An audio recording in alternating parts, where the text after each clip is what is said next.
Hello and welcome on The Front, the place where we discuss all things World War II, and I bring you to these sites today. On today's episode, we're going to be discussing what is probably the most frequently asked question I get, which is how did the Nazis come to power? Very few people realize that the Nazis were actually democratically elected to office in 1933.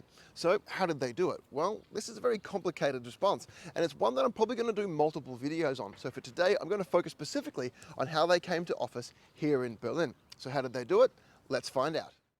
Berlin in the 1920s was a bustling, cosmopolitan city described by Mark Twain as the Chicago of Europe. There was no indication that on a cold, rainy day on November 7th, 1926, and the arrival of the then 29-year-old Joseph Goebbels, that it would forever alter the course of history.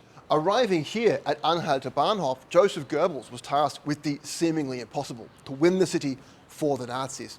By his own description, Berlin was the reddest city in Europe besides Moscow. But with a combination of political smarts and street fighting intimidation tactics, by 1933, the Nazis would win the city. Shortly after his arrival in the city, Goebbels made his way here to Potsdamer Straße 109 and the then regional headquarters for the party. The situation for the Nazis in 1926 was extremely desperate. With only 49,000 members nationwide and only a few hundred here in Berlin, the situation was dire. In a report by the party in October of that same year, described the Berlin branch as being self-destructive and beyond the point of repair. The office didn't inspire much confidence. Described by its own members as the opium den, this basement location reeked of stale beer, cigarettes, and sweat.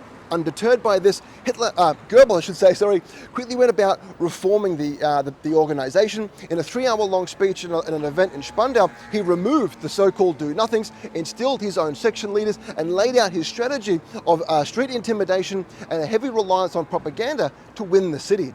After a few months, the party did see some steady increases, and we were able to move to what Goebbels described as a more suitable location in the neighboring Ludoutstraße. In total, the Nazis would upgrade their office on 4 separate occasions, each time to more grander and more opulent locations.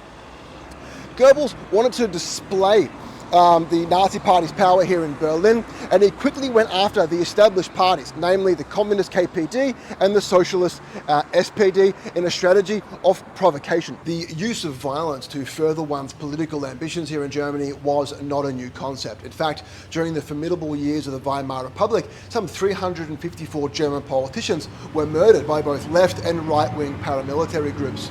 With the use of the Sturmabteilung SA, or brown shirts as we commonly refer to them, Joseph Goebbels would turn the streets of Berlin into a labyrinth of violence.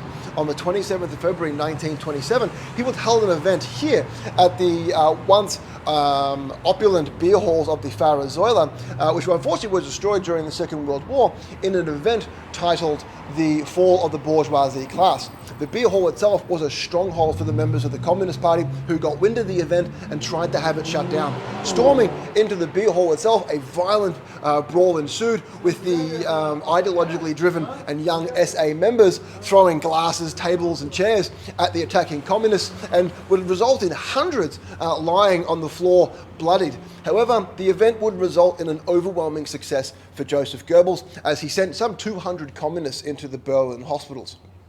Later, this event would become romanticized by Nazi propaganda about the struggles of the Nazi Party in the early days.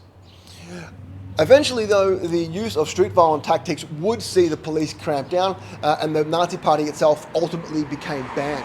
In order to stay relevant, the party had to establish seemingly harmless organizations such as bowling clubs, even swimming clubs, under the motto, "Not dead despite the ban."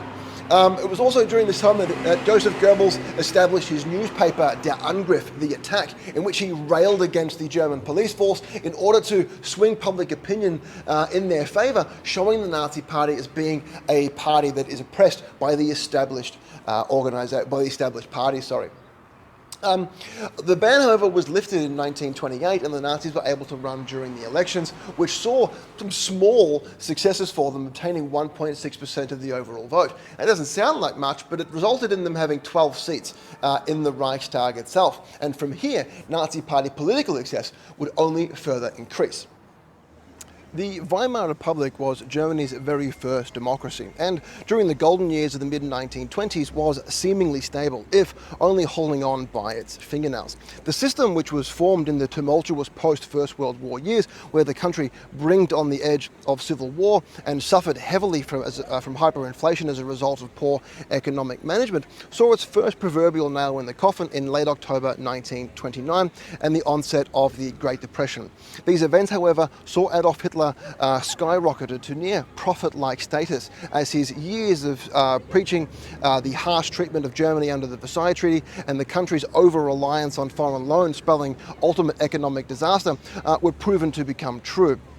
As unemployment continued to increase, Germany would once again teeter on a proverbial tinderbox, and the Nazi Party under Joseph Goebbels would continue to light spot fires wherever they could. His newspaper, Der Angriff, went from a weekly to daily publication, slamming the established parties and placing the blame of the crisis solidly at their feet. It was no real secret that the true support for the Nazi Party here in Berlin and also broader Germany came from the white-collar middle classes, who were especially concerned with the social decline of the country, as well as the increasing power of the communists, and a real fear, especially during the Depression, of a Bolshevistic type revolution.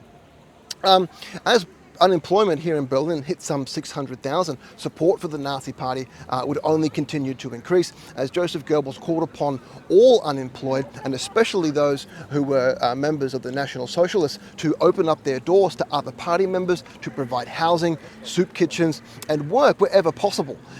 This even saw the most die-hard members of the Communists even coming across to the National Socialists, as it was only them who were seen as having a real impact on improving the lives of the German people themselves.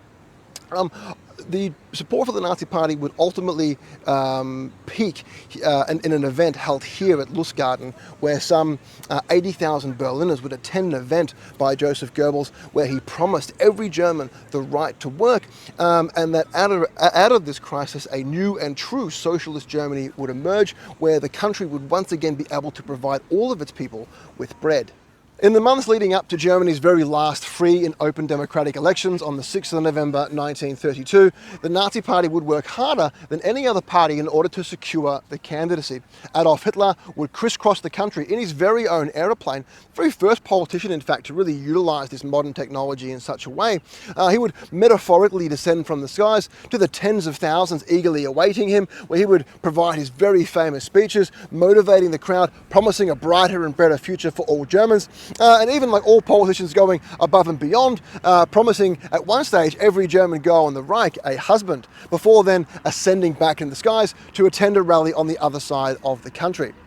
For his part, Joseph Goebbels was doing his utmost to make sure that voting for the Nazi Party was on the forefront of every Berliner's mind, employing all of his brown shirts to wave and parade Nazi flags throughout the street, hand out as many pamphlets as possible, even going as far as to nail billboards onto trucks, making them mobile campaign posters, even putting speakers on cars as well and spreading the message that way. The elections themselves were an overwhelming success for the Nazi Party, as they skyrocketed into the number one spot in the country, being awarded 33.9% of the overall vote. Now, of course, there wasn't an outright majority, so they had to form a coalition government, which they did so with the National People's Party of Germany, forming what became known initially as the Cabinet of Salvation of Germany, later, for obvious reasons, simply becoming known as the Hitler Cabinet, was sworn into office on the 30th of January 1933. Now, that is how the Nazis were democratically elected here in Germany. Please let me know your thoughts in those comments down below, and if you like this video, please hit that like button. Now, of course, I will make future videos regarding how Hitler was able to seize control of the parliament and ultimately become the Führer of Germany, so please be sure to hit that bell notification to be notified of those videos as well. Once again, thank you very much for watching, and I'll see you next time on the front.